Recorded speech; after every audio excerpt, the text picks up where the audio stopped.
the ultimate goal that these people have in mind is the goal to create a one-world government run by the banking industry, run by the bankers, and they're doing it in sections. The European currency, the euro, and the European Constitution is one part of it. Now they're trying to do it in America with the North American Union, right? And they want to create a new currency called the Amero, right? And the whole agenda is to create a one-world government where everybody has an RFID chip implanted in them. All money is to be in those chips, right? There'll be no more cash. And this is getting me straight from Rockefeller himself. This is what they want to accomplish. And all money will be in your chips. And so instead of having cash, anytime you have money in your chip, they can take out whatever they want to take out whenever they want to. If they say you owe us this much money in taxes, they just deduct it out of your chip digitally. Total control. Total control. And if you're like me or you, and you're protesting what they're doing, they can just turn off your chip. And you have nothing. You can't buy food. You can't do anything. It's total control of the people. And that chip's connected to a database that has your purchasing records, what you do, what everything, you sell. Everything is in there, you know? And so they want a one-world government controlled by them, everybody being chipped, all your money in those chips, and they control the chips, and they control people. And you become a slave. You become a serf to these people. That's their goal. That's their intentions. Eric, can you be specific about when you met Rockefeller, how it happened in these discussions?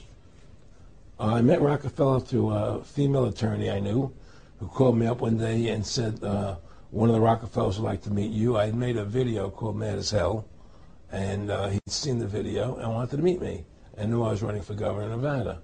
So sure, I'd love to meet him. And I met him, and I liked him, and he was a very, very smart man. And we used to talk and share ideas and thoughts. And he's the one who told me 11 months before 9/11 ever happened that there was going to be an event. Never told me what the event was going to be. But there was going to be an event. And out of that event, we were going to invade Afghanistan to run pipelines from the Caspian Sea. We were going to invade Iraq, you know, to take over the oil fields, establish a base in the Middle East, and make it all part of the New World Order. And there's going to be this war on terror, which is no real enemy. And the whole thing is a giant hoax, you know, but it's a way for the government to take over the American people. 9/11 was done by people in our own government and our own banking system to perpetuate the fear of the American people into subordinating themselves to anything the government wants them to do. That's what it's about, and to create this war, this endless war on terror. And that's why and that was the first lie. And the next lie was going into Iraq, you know, to get Saddam Hussein out with his weapons of mass destruction. The fact of the matter happens to be that the whole war on terror is a fraud. It's a farce. Because you can't define a winner. There's no one to beat, so it goes on and on forever. And they can do whatever they want. They scare the hell out of the American public. Look, this whole war on terror is a fraud. It's a farce. It's very difficult to say it out loud because people are intimidated against saying it. Because if you say it, they want to make you into a nutcase. It was 9/11 that allowed this war on terror to begin. And until we get to the bottom root of 9/11, the truth of 9/11, we'll never know about the war on terror. Humans injected with a tiny chip holding the key to all of their private information. But as you're about to see in our CBS 46 investigation, it's not fiction. In fact, it's being marketed in Georgia as life-saving technology. So why do some experts say it's potentially deadly? CBS 46's Kim Fedek investigates. It's used in key cards, prepaid tolls, even checked luggage. It's called RFID technology, or radio frequency identification. Small chips that store information. So here's the chip. And now that same technology is literally available in the flesh, with chips injected right into people's arms. It says it burns a little bit. That's about it. Atlanta firefighter John Santola was injected with the chip about the size of a grain of rice. When scanned, the number on the chip is linked to a database with Santola's medical history. I had to go help me in case of emergency. Santola was chipped when Florida-based VeriChip Corporation set up a booth at an Atlanta firefighter conference. They market the chip primarily for safety reasons, storing medical information for first responders, Alzheimer's patients, even children. And it is the only product that has been approved by the FDA for this specific purpose. The FDA approved the use of chips in humans in 2004, but since then it's caused quite a bit of controversy with some consumer groups, concerned about privacy, even health concerns. These are very powerful tools, especially if they fall in the hands of somebody with political ambitions.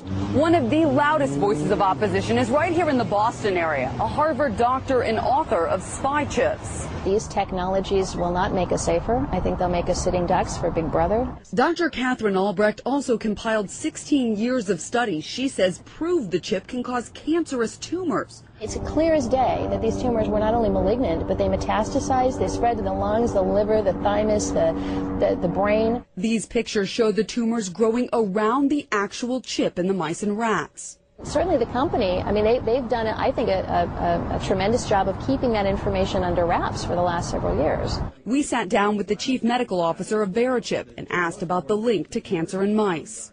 Yeah, I am not aware. I mean, I would have to take a look at what's out there right now. I'm not aware of any issues at this point. But weeks later, VeriChip sent 26 pages of literature claiming the incidence of microchip-associated sarcoma in rodents is very low, and claims the mice in at least one of those studies were genetically engineered to be tumor-prone. No doubt in your mind that this is safe for us medically. Yes, I mean, from everything that I've seen, it's very superficial. It's been in the animals for 20-plus years. John Santola won't need to worry about the cancer debate. His chip fell out after 2 days. Would you get it again? I would not get it again. You know, what's the end goal? And he said the end goal is to get everybody chipped, to control the whole society, to have the bankers, the elite people, you know, the bankers and some governor controlling the world. And I said, do all the people in the Council on Foreign Relations believe this way you do? He said, no. You know, most of them believe they're doing the right thing. A lot of them believe it's better off being socialistic. You know, we have to convince people that that socialism is really capitalism. Because America's becoming a socialist country. It's a communist country today.